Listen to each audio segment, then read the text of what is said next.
உங்களை பார்க்கத்தான் வந்துகிட்டு இருக்கோம். ஊருக்கு போறீங்களா? உங்களை பார்க்கத்தான் வந்துகிட்டு இருக்கோம். பெரிய மனுஷங்க ஊருக்கு போனா சொல்லிட்டு போணுமா? போயிட்டு வாங்க. ஐயா, உங்க தொல்லை தாங்க முடியாம பஞ்சாயத்துல நாங்கெல்லாம் பேசி ஒரு முடிவெடுத்து டவுன்ல இருந்து இந்த காது கேட்கிற மிஷினை வாங்கிட்டு வந்திருக்கோம். கிணத்துக்கு பம்பு செட்டு வாங்கியாந்தீங்களா? ஐயா, கிணத்துலதான் தண்ணியே இல்லையா ஐயா, பம்பு செட்டு எதுக்கு ஐயா? இத போட்டுக்கிட்டா குடிங்க. நாங்க பேசுறதெல்லாம் உங்க காதுல கேட்கும். நாங்க வர்றோம்.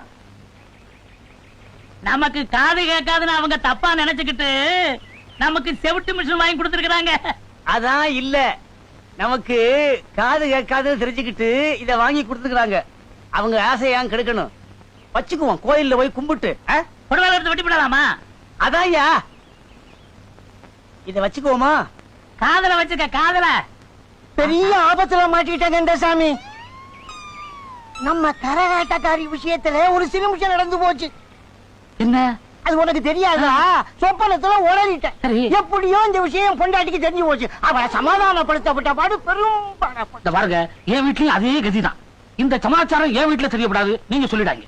உங்க வீட்டுக்கும் தெரியப்படாது, நான் சொல்ல மாட்டேன். வாங்க போலாம். இப்படித்தான் நம்ம ஊரு பெரிய மனுஷங்களா? எல்லா பெரிய மனுஷனுங்களும் இப்படித்தான். சை. உனக்கு ஏற்கனவே ஒரு பொண்டாட்டி இருக்கும்போது என்ன கட்டின, இப்ப என்ன காப்பாத்த வைக்கல, இன்னொருத்த கேக்குறான் உனக்கு. என் மூஞ்சிலே முடிக்காத. அடிக்காதடி. நான் நினைச்சுக்கிட்டு இருந்தேன் இதுவரைக்கும் இவன் மட்டும்தான் அவன் பொண்டாட்டின்னு. இல்ல, வேற இன்னொருத்தி இருக்கா. ஆஹா, ஆமா, முன்னையெல்லாம் புளியத்தால முறத்தால் அடிச்சுக்கிட்டு இருந்தாங்க. ஆ. இப்ப ஏன் இவன் அடிக்கிறா? புலி கிடைக்கல, புருஷன் தான் கிடைச்சிருக்கான். விட்டு தாக்கி போட்டா அகலமான முதுகு அடி செமத்தியா வாங்கிட்டு போயிட்டான். ஊருக்குள்ள பாரியா இவ்வளவு அக்கிரமம் நடக்குது. இன்னும் பாக்கலாவா? அடுத்த இடத்துக்கு போவோம். இத பாரு, நம்ம இந்த மாதிரி அடிக்கடி சந்திச்சுக்க முடியாது. எனக்கு எங்க வீட்டுல பொண்ணு பார்த்து நிச்சயம் பண்ணிட்டாங்க.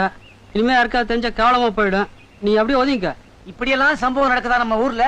இதுக்கு காதுல மிஷின் வேற. ஏயா, இந்த காது கேட்கறவங்க அத்தனை பேருக்கும் இந்த மாதிரி விஷயம் எல்லாம் காதுல விழுமில்ல? நமக்கு இப்பத்தானே விழுகுது. என்னையாத அக்கிரமமா இருக்குது. இப்ப ஊர் உலகம் இவ்வளவு அசிங்கமா இருக்கா? இப்ப ஊர் இருக்கிற நிலவரத்துக்கு நம்ம பழையபடி செவடனா இருக்கிறது ரொம்ப நல்லது. இன்னும் இதை வச்சுக்கணுமா? இனிமே எதுக்கு இந்த கர்மத்தை கலட்டி கடாசிடுவோம். தலை 3 சுத்து சுத்தி ஏறி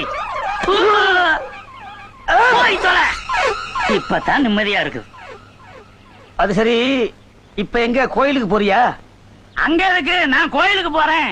நான் நினைச்சு விட்டேன் மனசு சரியில்லாம ஒருவேளை கோயிலுக்கு தான் போறியோன்னு. உன் கூட பெரிய தொல்லையா போச்சியா எனக்கு. உனக்கு புரிய வைக்கிறதுக்குள்ள பேசாம இந்த கிணத்துல குதிச்சலாம் போல இருக்கு. என் மனசு சரியில்லையா, கோயிலுக்கு போறேன்.